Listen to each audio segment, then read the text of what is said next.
Welcome to episode 55. You're here at Club Lorcana podcast. And here with me is Jeremy Bertarioni. Hi, everybody. It's me, Jeremy Bertarioni. Great to be here. Thanks so much for inviting me onto the podcast. This is our podcast. Yeah, but I got invited. You drove me here, actually, even. So. I did. We went to the gym, we saunaed it up, and now we're here. All right. You're driving the ship today. Where do you want to start? Usually we like to start with upcoming events. Yes. Let's are there any new events? So the big deal about upcoming events is that the new set is coming out. Rotation is on the horizon. So everyone's kind of in waiting for that. You know, with set championship sunsetting, we're kind of looking toward the end of August, beginning of September for all the upcoming events. Yeah. I mean, I'll tell you what event I've been waiting for is the China DLC. Okay, talk about it. Why are you waiting on the China deals? Because I need to know when the tickets are going live so I can buy a ticket and try and go. And plus, it takes a little bit of different preparation because they're in a different place in the meta. I think that they're going to be set 5 when it happens, and right now they're in set 4. I think so. I think they're going to be a set 5 metagame, Shimmering Skies, but in Chinese. Yes. Thank God I have all the cards memorized, so I'll be okay. I think I also know every single Lorcana card. For me, the big tournament I'm looking forward to is the SSG Invitational that we got invited to. Yes. This is a store near Miami, Florida. You and I are invited, and that tournament is going to be Infinity format. Yep. So you've been talking about the Infinity format on your space. You want to go through what the hot sauce is? Sure. I don't want to spend too much time on Infinity because I think that people are really going to be looking for like post-rotation. Core constructed. That's going to be what I think most of the DLCs are, and therefore probably more what we want to talk about. Yeah, I have a lot of thoughts on that. So right after this, we'll go through the hot sauce for set 9. We'll look at some spoilers, but for Infinity, it seems like level 0 for Infinity is the blue steel deck that you invented, and I had the idea for that took over at the beginning of set. I think it was 7. Yep. We're playing Fortisphere. We're playing Hyrums. These are banned cards, so being able to play them again, everyone thinks it's going to be a good formula. People have designed decks that they think beat it, like green-blue items, very popular for an Infinity choice because it's supposed to have a good matchup going into blue-steel. You also have a lot of people saying that they're just going to sleeve up blue-red because it had a good matchup against blue-steel toward the end of its lifespan. And then, of course, it is Miami, so I wouldn't be surprised to see a lot of Amber Steel gamers sort of doing what they always did, if that makes sense. Yeah, I do think that everything that you're saying is correct. I think that a thought that I was having was about a new card that's coming out, and that card is Max, the new green Max from set 9, which is obviously going to affect Infinity format. That card cost 3. When it ETBs, you can pay 1 to get a song from your discard and put it into your hand. Okay. And so I thought that it's a 3 cost 2/2, so you can actually return that back to your hand with the muses. So I was thinking that maybe yellow green would be a much more consistent deck that you can easily loop. That combination seems like it would also have implications with green steel as well if you're worried about more aggressive things. Do you think yellow green has a better matchup in a blue steel than green steel? I mean, they're both pretty similar decks. One does a much better job at discarding, right? Because You Have Forgotten Me is such a powerful effect. But I just think that the muses interaction is really, really strong. But yeah, I mean, I think it's going to be good in green steel as well. But honestly, we need to see the Infinity format get laid out. I also think that deck really focused on doing that over and over again while being able to deal with all of your opponent's threats, right? So I think that, let's say you have Under the Sea, it does a much better job at getting you under the sea again and again and again. Which is what you needed to do, I guess, to win in that. So yeah, just to put a wrap on this, I think moving forward, a lot of my testing is going to be figuring out if this green-blue deck is worth it.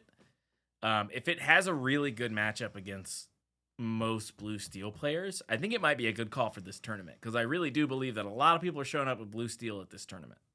Yeah, I think that a good avenue might be We don't talk about Bruno. Seems like a really strong card, right?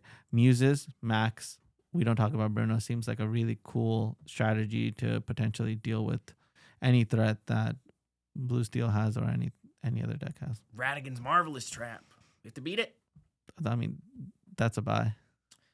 Well, people are saying that it's good, Zan, so you can't just call it a buy. But let's move on to the rotation sets 5 through 9. This could include some new spoilers. So we got some cards that look like they're really going to establish themselves in the metagame. I will say that it looks like Ravensburger, when they announced that it would be like 170 reprints and then like 40 new cards, we thought that the set wouldn't have much of an impact. But if Ravensburger really focuses on making sure that the new cards do have an impact, well, then you're looking at a really good set. So we have some new cards from the new set. We have the new Dumbo.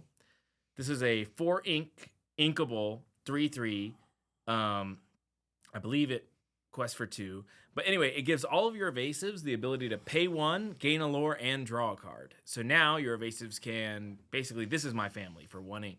Yeah, I mean, that card is absolutely phenomenal and will basically push people to make the evasive keyword like be all over the place and be the focus of most people's deck building. So the easy one is, I think, green purple. Okay. Right? I think that you want, like, you can easily just go Pegasus into Go-Go into Tinkerbell, or what's another 3-drop evasive card? We don't have Diablo anymore. 3 Pegasuses. You can, yeah, sure. You can play 3 Pegasi. 3 Pegasi. And then you can play, or you could just play a 3-cost Dumbo that gives another character evasive until your next turn. True. And then you can play 4-cost Dumbo. Sure. Or you can play another evasive card like Genie, and then on turn 5 you can play a Dumbo that already replaces itself because one of your characters draws a card. This card scales phenomenally. The later down you go with it, the better it is. Red purple, also no shortage of evasive characters. You have a 3/1 on 2. You have, the same 3-drop. You can play Tinkerbell or whatever, or the new Dumbo into this big Dumbo and draw a bunch of cards to red purple. So this seems to be the light of new hope for the purple decks. Part of me is a little worried because this is a very ink-hungry card. It demands sort of like a lot of your ink, a lot of your turns, and if you're not playing to the board or dealing with the board, then you die pretty fast in Lorcana, is what I'm learning. So I think this card might be kind of like, you remember Brimaz in Magic the Gathering? Like, maybe this card is really overrated. Dumbo? This Dumbo card might be way overrated. No, it's not, because it's built in Card Adventure, right? So it replaces itself as long as you play it on turn 5 and you have one other evasive card. Sure. So that's pretty broken. And your turn 5 could also just be Elsa, and then your turn 6 could be draw 2 cards, right? And so let's say someone spends their turn trying to deal with it, then the next turn you play another Dumbo and draw 3 cards. Because it can just quest. It's evasive after all. Yeah, it's just ridiculous. Another thing that a lot of people in my space were talking about was the purple steel route, where you play the steel characters that are only evasive on your turn.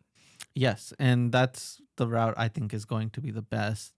Turn 1 you play Happy, turn 2 you play Smee, turn 3 you play the new Genie. Dragon Genie. Yeah, Dragon Genie. Turn 4 you play regular Genie. Turn 5 you can play Dumbo, or you can play Elsa, and then turn 6 you can play Dumbo. Make sure you draw 2 cards. I think a huge thing in these mirror matches is going to be when you play your Dumbo. If you have double Dumbo, then you have the world's your oyster.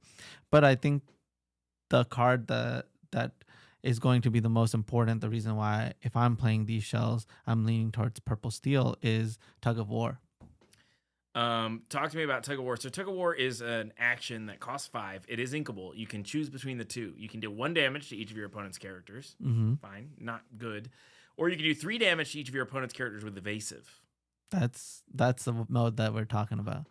So that takes out everything except for a Genie. Sure. But if you're playing evasive cards, then your Genie or your anything, or let's say a Strength, allows you to just take out their Genie. Sort of more importantly, it kills Dumbo and all of his little 1s and 2-drops that you play with Dumbo. Exactly. Great. Yeah, and it's looking like that card is going to be a pretty heavy hitter in the metagame. Other heavy hitters in the metagame are the new Power Line. Power Line is a 2-cost red 3/2 with Singer 4. And then there's a Shift Power Line that has Shift 4. I think it costs 7 and is a Singer 9. Yes.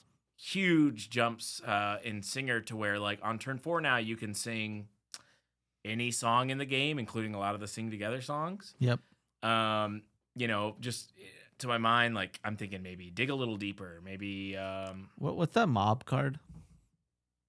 the Mob Song. Is that still illegal? I think that's set 4. Oh, that would have been a cool one. That one deals 3 damage to 3 targets. I like that card. That card was always fine. But I think that the power level is going to be lower, so I thought that card had a shot. Right. Because I think that Red Steel finally has a chance to come out of its shell. Maui Shark power line, obviously, and then we just got spoiled the 2-cost Singer 4 power line. Maybe even implication in Infinity format, because this thing can, on turn 4, sing Be Prepared.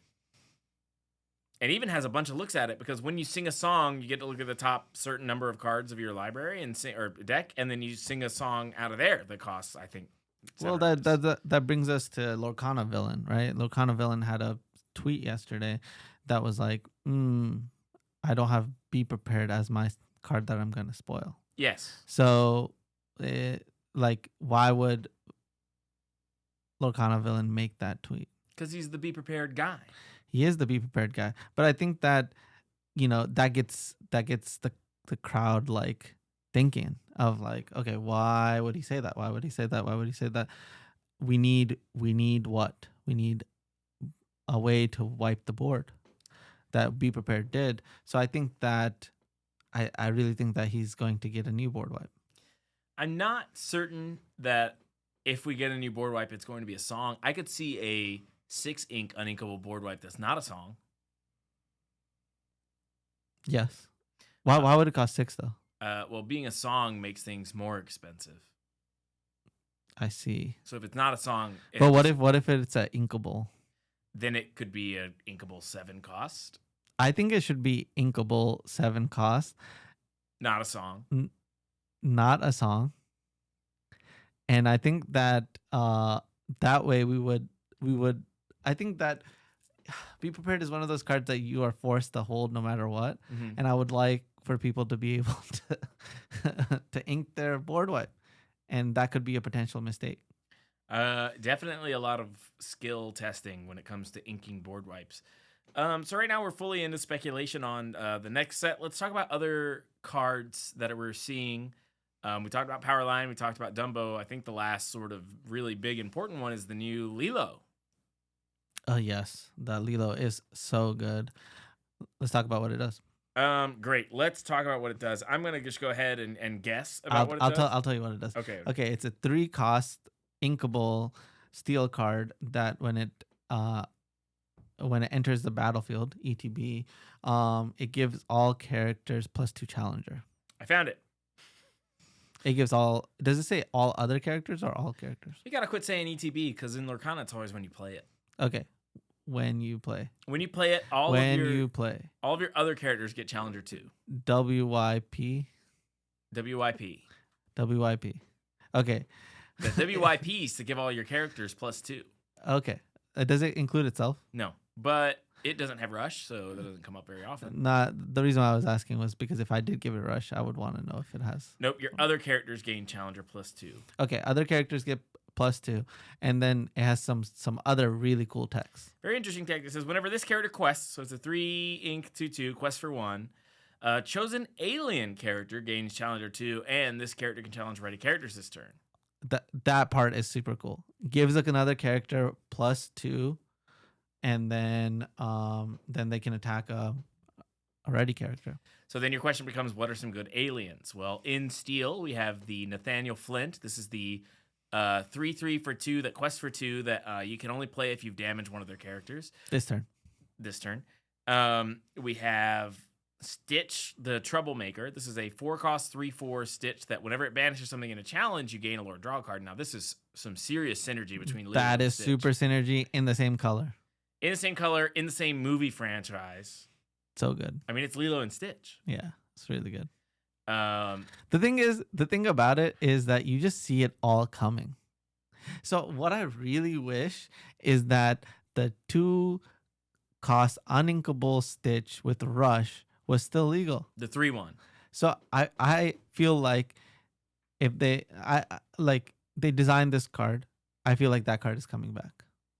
Interesting. They would be really good together, but maybe they felt like they were empowered to design this card because that card wasn't going to be in the format anymore. Yeah, but that's a cool synergy, and yeah, we're missing a bunch of Rush characters. I think that they want the Rush tagline to stay. I think we can just easily speculate Red Stitch coming back. This card is good in something like Green Steel, where it's basically like a Cricky, but it costs 3 instead of 5. The thing Cricky had going for it, though, was that it was a late game finisher. So Cricky, you could play on 5, and that guy quests for 3, so it was sort of threatening. This one only quests for 1, so it's got a little bit of some stuff, but a little bit less of some other stuff. This is the replacement for Cricky. No, it's the replacement for Merlin Crab. Merlin Crab. So you're seeing this possibly in purple steel decks. 100% in purple steel. What do you mean? You play Diablo in that shell? Yeah, but now my guys aren't evasive all, so Dumbo doesn't work anymore. That's okay, because I think that you can have 2 different plans, and you can also play the 3-cost Dumbo that gives another card evasive. I think that certain amounts of shell, certain parts of a shell are going to be evasive, and then also have a non-evasive part to them, because some cards are really that good. And so when you think about this card, you think, oh, it will allow my genie to take out someone else's genie. And I think that's huge. Let's give people a little bit of background on the landscape of 5 through 9. Yeah. So for a long time, before we knew Strength of a Raging Fire was coming back, we thought that it would be a really hard on removal format, as in there's no removal in the format. And in that landscape, Blurple was looking like it was going to be king, because you had access to the one that puts Into the Unknown, which puts an exerted character in the Inkwell. You had access to Elsa 5 that exerts something. You could play really powerful 1 and 2 drops. You could play Iago. You could play, Genie. This deck just looked really good. Well, you're missing the early game. Well, for early game, you have things like Royal Guard. Yeah. And then Bell was another option, but Bell leaving was, Bell not having Popsicle. Bell not having Popsicle is tough, but you get to ramp. So you're playing Tipo, you're playing Sail. A lot of these decks are playing Hypnotic And Finder's Strength. Keeper is one of the best. Finder's Keeper is one of the best card advantage engines in the game. Well, now we have Dumbo, so we might be wrong about that. But Blurple was sort of looked at as the de facto leader of the rotation. Do you feel like with Strength of a Raging Fire and the new Lilo and this Dumbo that Blurple sort of has been dethroned in these early races? I do think it's not one of the top ones. I mean, Fox was a major reason why, I thought that it was one of the reasons why the deck had so much consistency. Without Fox, without Crab, I just feel like it struggles with dealing with a lot of different types of characters, like Daisy Duck. What do you mean, Daisy Duck? You can just Hypnotic Strength your Royal Guard, kill it in 1 hit. Yes, but I would say that a Daisy Duck shell is likely to be playing Strength, or likely to be playing the Diggy Hole package. Yeah. And that package deals with the Royal Guard kind of for free. Great. So you're looking at Amber Steel moving into the new set now that we've seen Strength of a Raging Fire, Daisy Duck, Diggy Hole package. Yep. Diggy Hole package, and then obviously Lady and Doc. I will say that we talked about this a little bit, and I want to talk about it because Nathan and I have been Red Steel supporters for a long time. Red Steel has a lot of stuff going for it. Why am I not a Red Steel supporter? You don't even get it, man. Red Steel's cool. Okay. All right, continue. We have the legendary Tinkerbell, and they actually showed that they're reprinting Tinkerbell Giant Fairy. Yep. So we have a Tinkerbell shift line that's pretty strong. Yeah, it's a strong shift line. The biggest problem with it is that evasive was a great tagline to be evasive, and now you're the weakest evasive character on the board. True. Yeah, it's not free anymore, and people are really incentivized to play evasive guys. But you also get to play Light the Fuse. Light the Fuse is maybe one of the best removal spells that we got. Oh, that is a really good observation. Very good. Very good. It is uninkable though, right? It is uninkable, but it only costs 1. Yeah, which is good. Which is sometimes less. Which is sometimes more than a song. Plus, it's uninkable, but red steel has a lot of looters, so you might be able to loot. You could also maybe go a song route with it if you wanted to. With red, you're always thinking, now I get to play Powerline, I get to play Maui Shark, so what else can I do with these red cards? Yeah, you're probably definitely going to be playing Namari, and I think Namari is a really great card. Namari, yeah, she loots. And then it's also like a free shell for us to play the 5-cost Tug of War. Nice. You're totally right about that. Now your weakest evasive character doesn't matter because you kill all their evasive And you're characters. probably playing the 7-cost song. I don't know which one. Draw 3, discard your hand, draw 3, your opponent can discard. Beyond the Horizon. Yes. Cool. So that's a route that you can take. You're just leaning really heavily into... I guess you have the evasive card that trumps all of it, other evasive cards. Which is...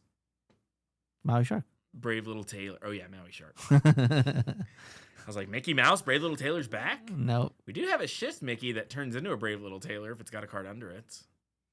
It does become evasive? Yeah, it becomes a Brave Little Tailor if it's got a card under it. Cool. Do we still have Sticky Mickey? I don't think so. I think we lost Sticky Mickey. We lost Sticky Mickey. The 1-drop. Dang it. So we can't shift it into anything that good that I can think of. Man. Yeah, you have the Mulan shift line, which is good. Oh, true. They're reprinting Mulan, the benevolent archer. I should make up these card names. I don't know. I've never been called out on this, but you have Mulan, the carefree surfer. So you can just they can't all be carefree surfers.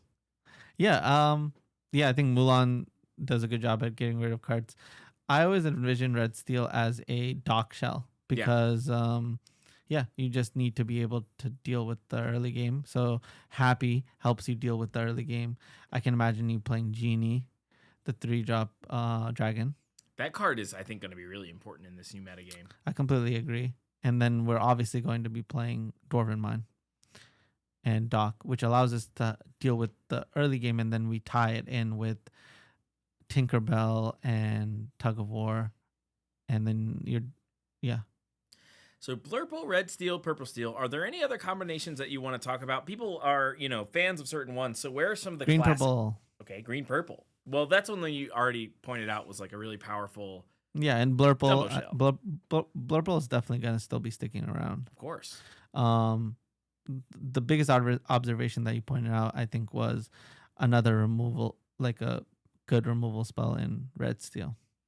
Light the Fuse is a big deal. I mean, removal spells in general are a pretty big deal. It's why I mentioned Blurple, because they have Elsa, they have Into the Unknown, they even get to use the Shift Bell that moves damage, or Panic that moves moving damage might become like a thing that we're doing a little more of. Yeah, I mean, I think Bell is still really good, 5-drop Bell, and that's going to be important shell to if we get Popsicle back with the regular Bell. And there's no way we're getting Popsicle back. I had to talk about this a lot on my space, and are you crazy, bro? They would never make that mistake. I think that they're bringing Popsicle back. I just think that it just destroys too many cards. Just not having Popsicle destroys too many cards? I mean, I think we lose. Tamatoa becomes like not a card. What's something that a 1-cost item could do that isn't draw a card that would make it playable in these shells? Your opponent discards a card. That would really upset DKP. Yeah, Notsicle. The Notsicle. It's hot. They would never do that. But I would love a Notsicle. All right, you discard a card. It's fair because I kind of also discarded a card. Anyway, here's a Bell. Yep. And it's green, so now green-blue items is the move. And then, Tamatoa comes down, makes you discard 2 more cards. Bringing back the Notsicle. Totally. Where are we going next on this on this episode? Are there any other color combinations? So talk to me about some of the classics like yellow, steel, red, blue. Are they gone completely, or are they going to form into a new thing? Okay, the biggest thing that we're waiting for is a new board wipe, right? But you know what's a board wipe that we tested for Worlds? That no one's talking about. Under the Sea? Nope. Under the Sea is gone, right? True. That's still legal. Oh, Monstro. Nope. Well, yeah. It can deal with cards that are... Unexerted? Yes. What card are you talking about? It's red. And when you play When you ink a card, deal 2 damage. Oh my god. You're talking about Uh, Lyle Tiberius Rourke. Yep, But that card needed Popsicle to keep working too. exactly. Okay, well, so Popsicle's coming back. Popsicle's not coming back. I think Popsicle's coming back. Pirates Life. I think that when DKP won World, they were like, let's just give him his whole deck. In my space, if you believed Popsicle was coming back, he got banned. Really? No, but no, we are all. Dang. You got shut down really fast. Everyone would be like, no. Popsicle, I think I think it's coming back. I'm like I just think it's the card that revives blue decks, gives them a shot. I think it puts Blurple back on the menu. There's no friends on the other side. I think that's great. The problem is that now we're playing Tamatoa, we're playing Bell. It's just gonna make the game look exactly the same if Popsicle comes out. Like rotation and post rotation are gonna look the same. No, because I do think that the deck that takes the biggest hit is blue red without Be Prepared isn't the deck. It's a tough sell. You kind of have to go. You're gonna look a little more like purple red in that you're like kind of moving up the curve with your like evasive guys. It's definitely a Maui Shark deck. Definitely, you're trying to make something happen with power line. Although, I don't But know how what it do is. you have to wipe the board? No, you don't have to wipe the board. You can keep the board in check with your powerful threats like Shark. If someone 1-drop, 2-drop, 3-drop, 4-drop, 5-drop, and you can't wipe that, then what are you gonna do? They're out of cards. That's why I think Red Steel is on the menu. And then what about Yellow Steel? Is there anything coming that's gonna make? I mean aggro. So they're really missing a whole This new is world. it looks like we're going towards aggro. We're not going towards mid. Like I really don't think that I don't think that. What are we talking about? Songs is happening. So there was a poll on Twitter that said, "Would you rather play against discard or aggro?" And aggro won by like a lot. Basically, it was worded like this: which one would be more annoyed to play against, discard or aggro? And discard won by like 78%. So like what does that mean? 22% of people said they would rather play against aggro than discard. And I feel like I'm in the minority there. I get so blasé about my opponent's aggro decks. I'd rather play against discard. Well, people haven't experienced like a really great aggro deck in Lorcana. So let's talk about it for a second. Let's say I played a card that says you discard a card Mm-hmm. and it costs me 2. I lost the card and you lost the card. But you paid and I didn't. Exactly. So who's losing in that transaction? You are. I'm losing in that transaction, right? Right, yeah. And then how do I make that transaction positive? You have something like a Prince John Exactly. or something like the Muses. I have to play Prince John, and that can create some value for playing this card that is not that great. Okay. So then now let's talk about Hypnotize. The only reason why that card is good is because there's a card that's strictly built around getting you value off of doing something that's not like the best value in the world. And it costs 3, and you know that 3 is like a really important spot. So Hypnotize is not really even a 3-drop. It's like a 6-drop because you want to play Prince John and then Hypnotize. Right. So these cards are not good, but you have to find a unique way to make them good with a card that is really hard to deal with, but it's like you're paying the proper cost in order for that to happen. If you look at what's happening right now, like I wouldn't say Green Steel is one of the top 3 decks. It's not winning any of our set championships or any set championships at all, right? Once everybody started dealing with evasive cards, then the real way that the deck was gaining advantage, which was Diablo, it's like really getting shut down. Prince John is not winning these tournaments. So Prince John is annoying and a problem to deal with, but I think it's good game design after when like everybody figured out how to beat the Diablo aspect of the Green Steel deck. So now we think about aggro. All right. Let's say you mulligan 7 cards and you don't have a 1 or 2 drop. You're dead. And I'm on the play. I go 1 drop, 2 drop, and then 3 drop. And then you finally play your 3 drop that isn't even a removal spell. Or let's say it is a removal spell and deals with my 1 drop, but then I follow up with the 4 drop. I finish the game and you've dealt with a couple of my threats. But the reality of that situation is I beat you with you having still 6 or 7 cards in your hand. That is worse than discard because I beat you and I basically made your card advantage, even though I was down to 2 cards, like mean nothing. There were 6 or 7 cards in your hand that never ever got to see the light of day because I basically dismantled you before we even started. This concept is called card velocity. It's often juxtaposed with card advantage, right? Like a deck could have a lot of card advantage and poor card velocity. I think Finders Keepers is a really great example of like all the way good on advantage, all the way low on velocity. Like there's so many games where if you just played that on 5, you would lose. Exactly. And so in Magic, we experience that all the time, right? Infamously, there was a card called Hazoret, which was indestructible card. So it was like really difficult to get off the board. But basically, as long as whoever was on the play who went 1 drop, 2 drop, 3 drop, 4 drop, this Hazoret will make sure to finish the game. And so the game is all about having an answer to that card, and then they may have another copy and you may just lose anyways. And so the best way to beat that was you play it and you win the die roll and you're in a much better spot. But anything that you could be creative with, that creativity was never rewarded because you always just died before you got to play your cards because you couldn't deal with the threats efficiently. And so when I look at Lorcana, I'm like, dang, this game is designed so well that aggro hasn't been the best deck from the get-go. So to me, I'm like, this is a really like strong indicator. A healthy game allowed me to be creative enough to realize that discard has a way to become the best deck. And so there are definitely ways to do discard wrong as well. But the way that this discard is it got there in a healthy way, and it's not dominating any of the tournaments. Bucky, on the other hand, was not healthy, and I'm glad that it was eroded. But the way that it is right now, it's totally fair. But in aggro, the way that it is right now is also totally fair. Right.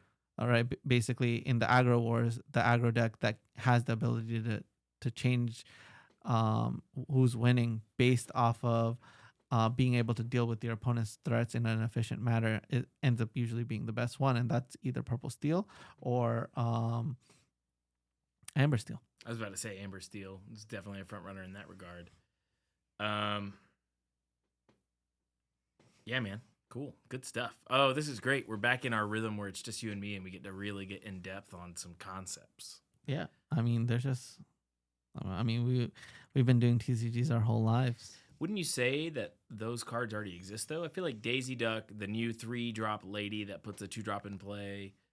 And then if you think about Piglet, which we're not getting back, but Piglet was a big step. I think, wouldn't you say that's like all the hallmarks of a truly great aggro deck? Your curve was insane. And I think that this is the first time we're going to see aggro reign dominance. And that's going to be because of design. And people are going to experience Lorcana in a way that they thought that they wanted. You're saying you think people are going to hate it? Yeah. No discard, all aggro, have fun. Yeah, Creeps. well, I'm gonna go tug of war, and if they went like super aggro, I think it puts them in a bad spot. Or they went super evasive. You know what I mean? Like in order to beat the evasive aggro route, you have to play a certain card. If you want to beat the regular evasive route, you have to play certain cards. They're not the exact same cards. Right. Do you think you remember my set 1 green steel deck that would shift a hook on 2 and then sing grab your swords? Shift a hook on 2 and sing. You mean on 3? Maybe. Yeah. It's a shift 3. Yeah. Okay, yeah. That deck was and play grab your swords. Yeah, I mean, I think that grab your swords has proven to be a fair card, and I think it would be good to bring it back. Are there any other cards that you're hoping to see on the reprint list? Popsicle, grab your sword. Wow, you're unpopular. People don't like you. Well, I just think that a lot of people haven't lived in a world where like certain things exist and certain things don't exist. And I like to think that our experience through Magic and living through different meta games, it's like we are just experiencing different worlds. We're like, oh, now this is how the world is, where aggro is the best. Or now this is a world where discard is the can win on turn 0. You know what I mean? On turn 1, and your opponent hasn't even played their first turn. Yeah, we played a little bit of Cookie Run earlier today, and that was like a game where like if you get one good tempo swing, so you're on turn 3, you play like a card that sort of turns it all around for you, then that's the game. And so you're just trying to set up one good thing, basically. Yeah. Well, in Cookie Run, I felt like my conclusion was most things can deal 2 and 1 damage, and whichever thing can make you do more than the normal amount, which is 2 or 1, allows you to basically time walk your opponent. So now the other way to look at it is if you can play something, if you can only do increments of 2 or 1 damage, something with 5 health, yeah, breaks the game, because I can only it'll take me 3 turns to kill that. So you're just trying to like set up your game breaker. And I feel like Lorcana is not necessarily about that. It usually has to do with incremental advantage and not like a tempo game breaker. And so famously with this game, you know, in Korea, we get to see the metagame ahead of time, right? Like in Lorcana, we're about to hit set 9, and, you know, China's in set 4 and is going to be in set 5. With the Cookie Run, it's the exact opposite, right? So essentially we can see the future, which is like, all the aggro strategies are the best in the game from the early on. And the fact that in Lorcana that wasn't the case differentiates it from like 99% of other TCGs. It's what makes this game beautiful, is that you can think your way with the card libraries that exist in order to make a mid-range strategy that allows you to beat someone who's just going all in on aggro. It's frustrating to me though, you know, since you can't since it's like hard to deal with an unexerted character or ready character. You know, if you stabilize, so you have 5 guys, but you're at a low lore total, they're at 18 or whatever. They play a 2-quester, you can just be dead. To me, that always seems so frustrating. Like, how did I end up here? I was trying to win this game. Yeah, and I think that is the point at which the thing started tipping. So when I was first testing Lorcana, like literally set 1, I had that experience like 10 games in a row. I was playing Pixelborn. Sure. And I had it like 10 games in a row. And I just called you or text message you. I'm like, yeah, this game sucks. This game sucks. There just wasn't enough answers at that point, right? If I was ever playing in like let's say I was trying to play Ember Steel songs. Sure. At that point, we didn't have Let the Storm Rage On. We didn't have Strength. We Your didn't have Ariel a long just game. bricked every time. Yeah, it just wasn't. And I was just like, I remember that. I was just like, Ariel just always bricks. Yeah, and that's why Red Purple having answers like Be Prepared allowed you to reset the game and try to take it back. Be Prepared. You had Maui, the hero. That card is still broken. The card is way above rate for the rest of this game. This whole game. It's like all right, I paid 5, I have a 3/4, but it quests for 2, so it's actually pretty good. And Maui Shark was like, Maui Hero was like, I have Rush, I kill everything. I kill locations. It was almost a 2-for-1 every time. Yeah. 2-for-1 every time on 5. And all you have to do is play red. So I really don't like that feeling. Is like when you get to 18 and then your opponent plays a 2-quester and you have to answer all the way up the curve. And so what we're gonna experience again is more of that. That's why I was bringing it up. Yeah. And I don't think people are gonna like it. It doesn't feel good. We're entering into the dark ages potentially. No, I think that what's gonna it's gonna be interesting. I think towards the end of set 9. If we don't have the whole list of cards that are coming out yet, but let's say it keeps the same theme that it has from the beginning of the set, like reveals. Okay. Then I think by the end of set 9, we're not gonna be happy. Early set 9, there's gonna be a couple of pivots. I can think of like 3 pivots that you can make with decks in order to get everybody and win your tournament. And then after those, then then you're in a stale, like a really stale bad format. I kind of wish Lorcana set spoilers came out faster because we're looking at, I'm trying to get ready for my tournaments, and we're still in that spot where we're like, yeah, we think it might be this, we think it might be this, and I can't wait to see the rest of the set. And it's like, dang, come on, other card games we know by now. Yeah, I kind of wish they did like like an Apple type release where they like went to Gen Con and they were like, here are all the cards. Yeah. Like, we're doing one every 5 minutes. Riftbound. We know every card in the first set of Riftbound. There would be like a crowd around their table like no other. I'm sure that they know something we don't about why it's good to balance it the way that they're doing. It just feels like Lorcana's like, I feel like it's such a German company versus American company thing where they just want to be very slow, very methodical, do everything nice and tidy and neat. Yeah, I mean, they're doing a wonderful job. We were sitting in the car today, and I looked at you, and I was like, "Is everything going just super slow? Am I like too invested in Am I like so invested in Lorcana that I'm like watching paint dry? I'm like, oh my god, when are we gonna get the next card? When are we gonna get the rest of the set? I just want to like work on this, work on building the new decks. I just want to see the new stuff too. I'm right there with you. With that being said, we are pretty much coming around to the end of our podcast. Is there anything you wanted to say to anybody? Yeah, so there's a little bit of a project that I've been working on, and that is Club Lorcana Shop.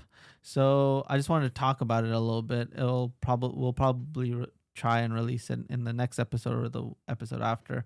But essentially, it's just going to be like a one-page website where me and all my friends, including, Jeremy, Ryan, Nathan, are going to be able to post some of the cards that we want. And if you're interested in buying, you're going to be able to buy those cards. Like, for example, the first card that I want to put on there is a Whole New World, right? And so there'll be like a buy it now price, and then there'll be an offer.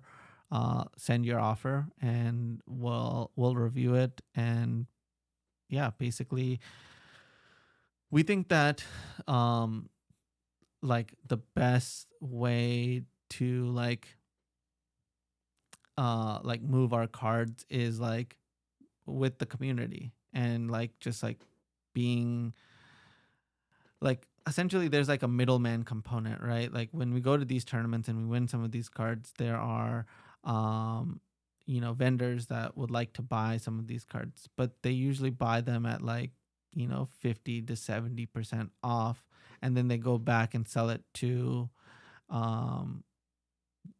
you guys for a crazy high markup. And I just think that in order for us to travel this year, the best way to do that is by bringing it directly to you and just finding a better price that's not the crazy high marked up price. We are cutting out the middleman, trying to sell you our cards, and we'll meet you at a DLC to do it, which is, saves a huge amount of hassle on, oh, I just spent $12K on a card. I hope that it comes to me okay in the mail. Yeah. Who wants to do that? If I sell somebody a $12K card, I'll fly to them. Here's the thing. I need a new car anyway. I'll sell my car, fly to you, buy a car in your area, and use it to drive back. Yeah, and that's a plan. And you won some Star Wars cards, right? We did. We won the Luke and Vader showcase cards that went missing mysteriously or not mysteriously, but got sold out faster than everybody thought they would. Yeah. They're selling for $1,000 for the pair on eBay or whatever. That'd be a price that Nathan and I would be more than happy with. Yeah, and we can deliver it to you at a DLC or whatever. So I think this shop idea is going to be fun. You're going to be able to check it out at clublorcanashop.com. And buy our high-end collectible cards that we win. So yeah, that's pretty much the new thing that I wanted to share. Besides that, yeah, I mean, I'm just looking forward to the DLCs and the rest of the cards coming out. I'm excited about Cookie Run. I bought 2 boxes of Cookie Run, and also I got 2 starter decks. I'm going to be a Cookie Run gamer. I'll play some with you. It actually made me pretty nervous because it's interesting being on the behind metagame. Because if I win a Star City Games Cookie Run event and I get to go to the World Championship of Cookie Run, I'm going to have to go there and get cards. And they're all going to be in Korean. Yeah, so you just got to memorize cards you don't know. Just got to memorize cards I don't know that I've never seen before, right? Because I'm stuck in like set I think I'm gonna be in set 2 meta, and they're gonna be in set 4 during Worlds. Yeah, that's hard. Ah, Yeah, but you just play an aggro deck and jam. yeah, heck yeah, dude. Mono red, brave cookie. Yeah, you'll be fine. All right, great. Well, as long as I'll be fine, that's all fine then. Where can they find you? They can find me all on Twitter at MoxJeremy. I do a space Monday morning, 7 a.m. to 9 a.m. It has been great. We got all kinds of fun people. JDZ Quest hopped onto the space last time. Justice, Lorcana Justice, always on there. Good, great place to have some good Lorcana discussion. That's where you can find me. Where can they find you? You're already here. All right. Bye, everybody. See you next time. Yep. Thanks for watching episode 55. Bye.